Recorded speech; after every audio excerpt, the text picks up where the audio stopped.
பேரவையின் சார்பாக தமிழகத்தில் அனைத்து மாவட்ட ஆட்சியர் அலுவலகம் முன்பும் மாபெரும் உண்ணாவிரத போராட்டம் நடைபெற இருக்கிறது.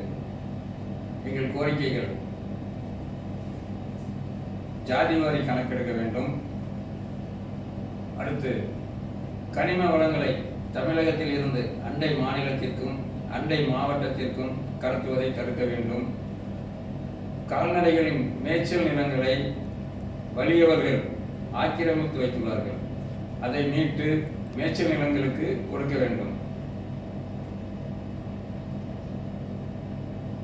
ஓபிசி சமுதாயத்தினருக்கு 27% மண்டல் கமிஷன் பரிந்துரையின்படி வழங்க வேண்டும். ஆனால் இந்த அரசு 19% தான் கொடுத்துள்ளது. மீதி 8% இடஒதுக்கீடை வழங்க வேண்டும் என்று இந்த நிருபர் கூட்டத்தில் கேட்டுக்கொள்கிறேன்.